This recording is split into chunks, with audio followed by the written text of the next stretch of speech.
السلام عليكم، كيف الحال؟ اسمي أركان عطارية، أهلا وسهلا.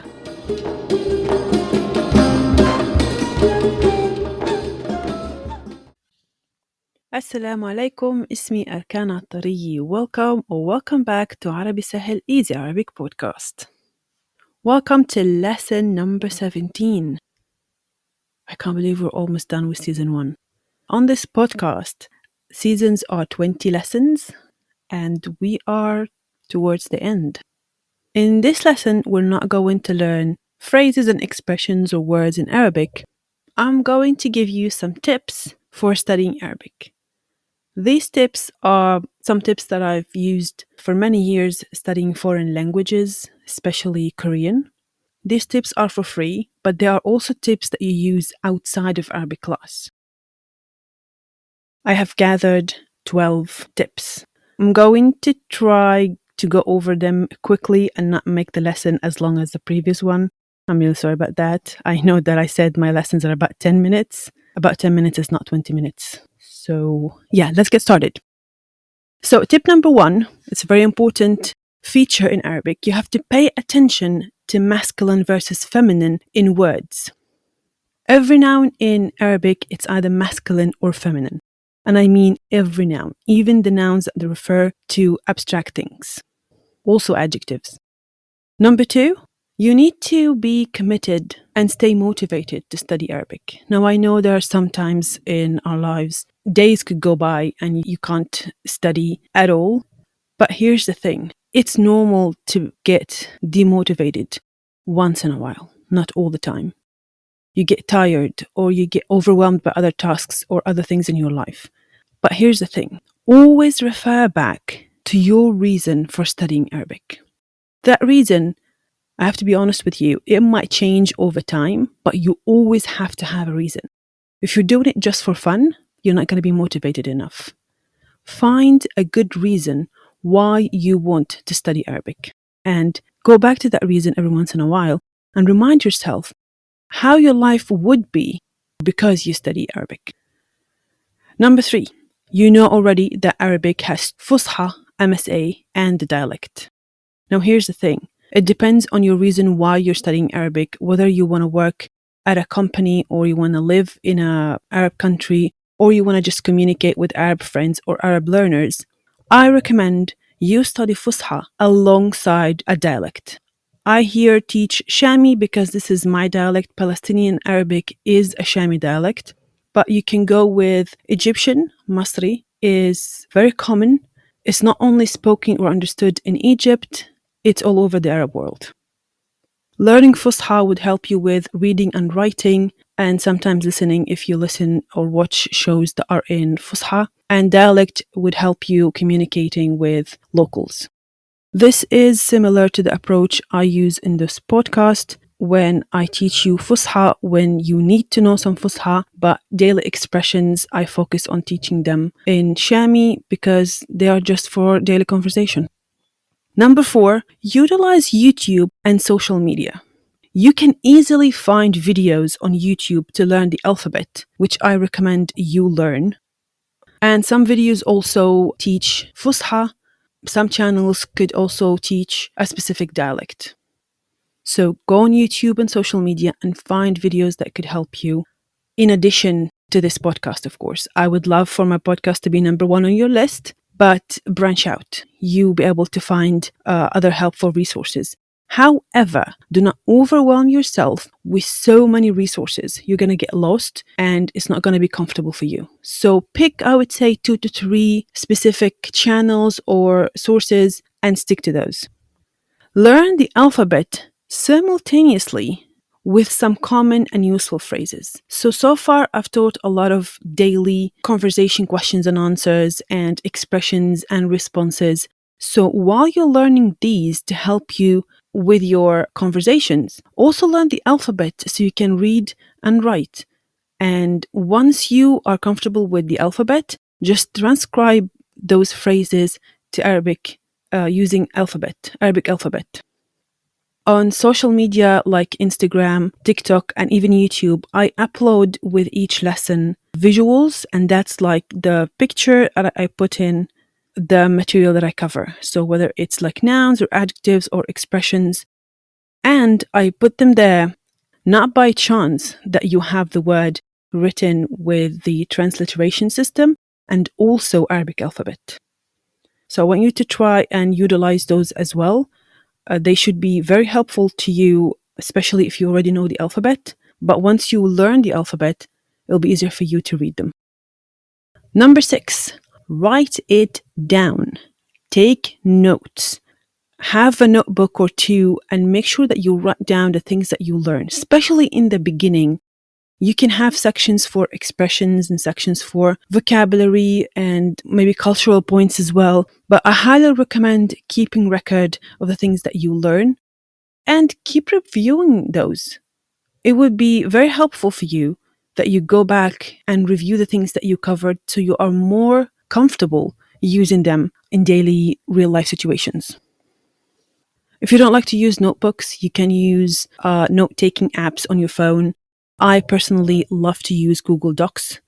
They're very versatile and my phone is in my hand all the time. I use it on my multiple phones or on my laptop. Now, number 7. When you are taking notes and you're writing down those phrases and words that you're learning, drill them. Don't just write them down and leave them. When you go back to revise, drill those phrases. Drilling basically means that you repeat the phrase over and over again in one setting. Keep repeating that phrase for like 3 times until your mouth muscles, your face muscles actually, get used to the Arabic pronunciation. And also your throat. I have to be honest with you, your throat might start hurting because we have a lot of throat sounds. Number 8. Now, this worked for me in the beginning of studying Korean, but not anymore, and that's using flashcards. You can use an actual like physical flashcards that people make, or you can use, again, flashcard apps on your phone. They're very good for you if you are that type of learner that you would use flashcards. But if you're not, then you don't have to use it. I just wanted to include it because it did work for me in the beginning. And I mean beginning like this level of beginning when you're learning phrases and sentences and words. Number 9, it's something I really tried to work on, but unfortunately I wasn't successful. And that's finding a language study partner.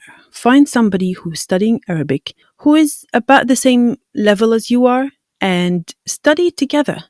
This would definitely motivate both of you to study harder, and you get to spend time with somebody else studying things, and you get to use the conversation part that we learned and we covered in this season.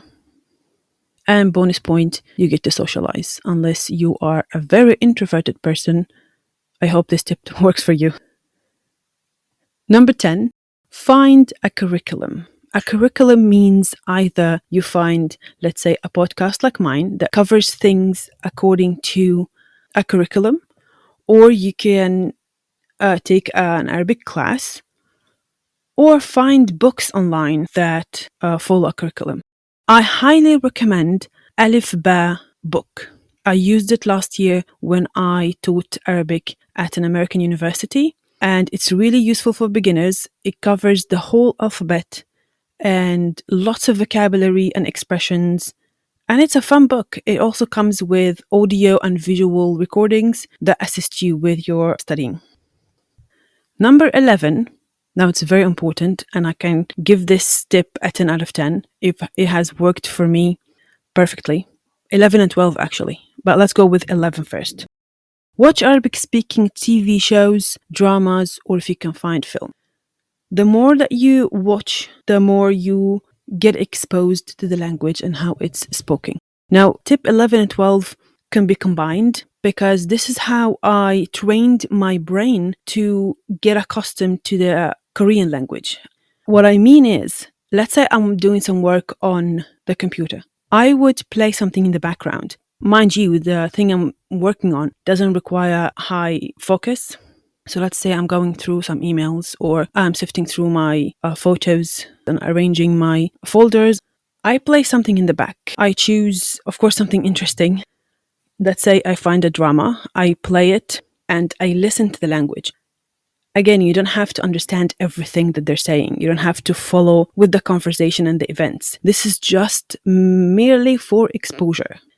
I put on the headphones and I listen to the language and I do whatever task I'm doing, sometimes even when I'm doing house chores or driving. And you get used to the sound of the language, pronunciation, different sounds that the language has that your native language doesn't.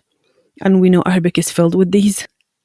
Now, if you are watching, let's say you are paying attention somehow to what you're watching, make sure that you look at the people's faces and don't just focus on learning the language itself, but also what comes with speaking the language, such as the tone of the voice, facial expressions, body language even. This is actually how I learned English on my own when I was in secondary school.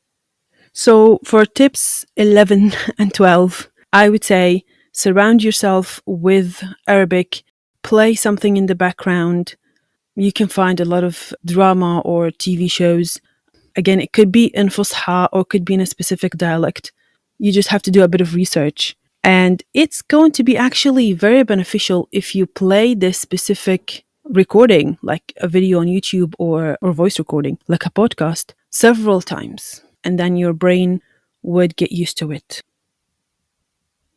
Today's cultural point.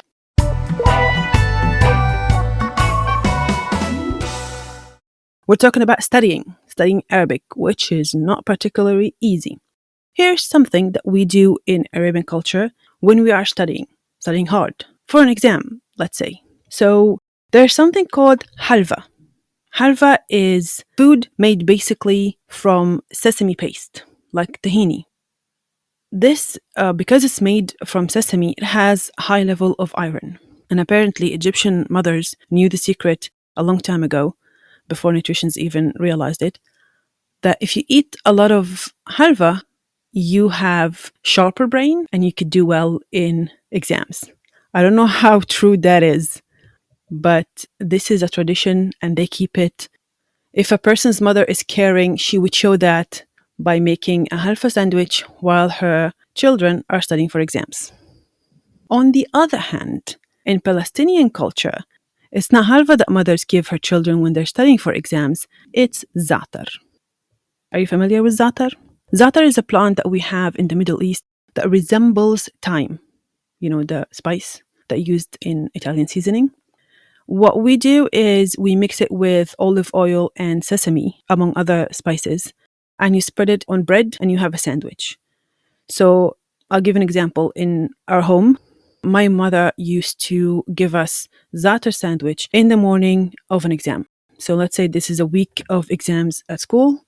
Our sandwich for the day would be za'atar and accompanied with a cucumber, because this is how you eat it. Za'atar sandwich in one hand, cucumber in another hand. I hope you could try halva or za'atar before exam or in your regular daily life. They're actually delicious, I have to say, and quite nutritious, apparently. Okay, let me ask you a question about these tips. Have you already implemented any of the tips that I mentioned today? Do you have any other tips that you can share with the language learning community? Let us know as well. What other foreign languages have you learned and which tips have you implemented? It'll be nice to help each other out. We're all on this boat together. All right, that's it for today. I hope you enjoyed the lesson. يعطيكم العافية. See you in the next lesson. Assalamu alaikum.